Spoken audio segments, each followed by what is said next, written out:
Good morning, everyone. My name is Megan Malick, and I am in the United States.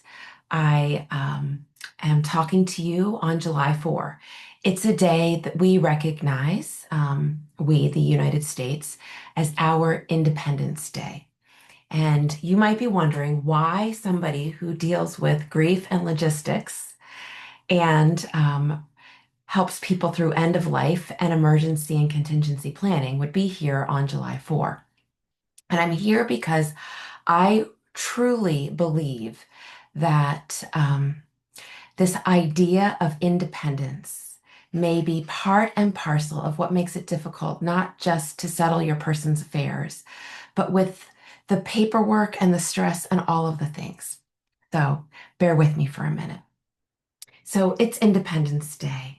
And I don't know about you, but when I think about independence and freedom and I feel into my body, I feel this expansiveness. I feel this openness. It feels so good. I also know that when I take that to the extreme and I focus only on myself, I lose sight of the other. And I'm coming to you today and I'm talking about this today because I think that while our independence and our sovereignty are absolutely vital, absolutely essential, in therapy, differentiation is the first step.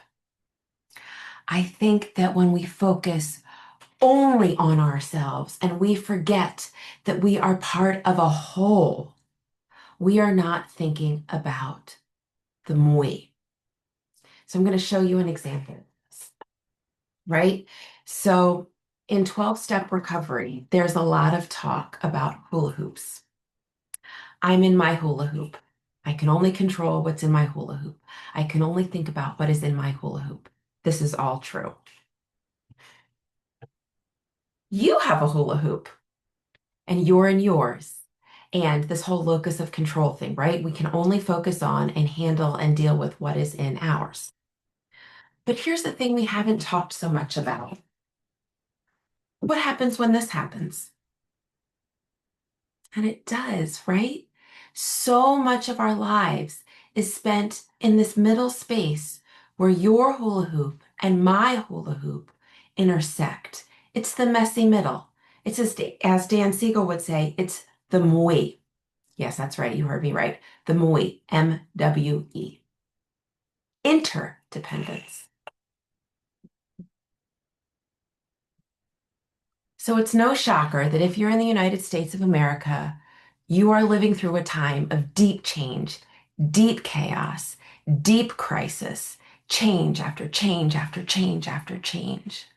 And yes, we need to come back to our sacred center and we need to ground in to who we are. But friends, that's the first step.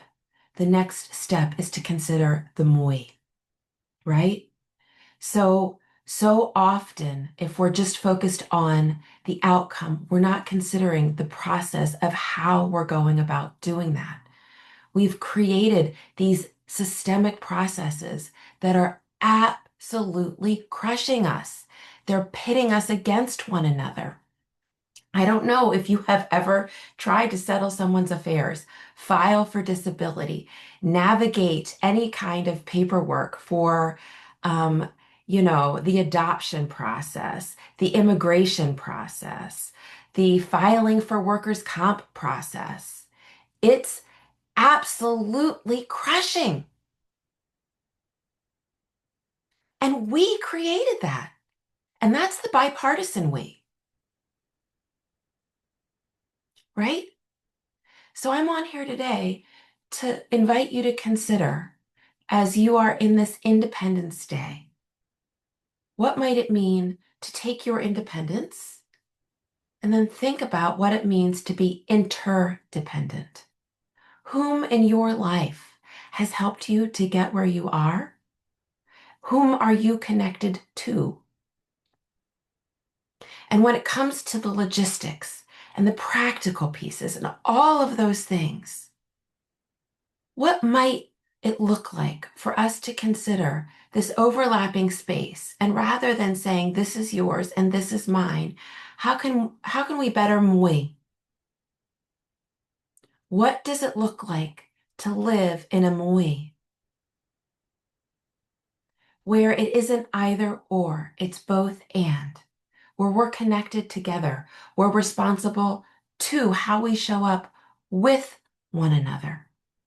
And that we might actually create processes that are supportive for the whole, supportive for each and every one of us.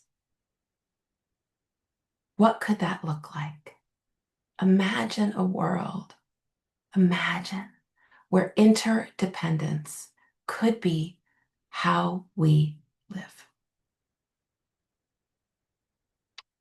Until we talk again, may you be safe, may you be well, may you live in peace.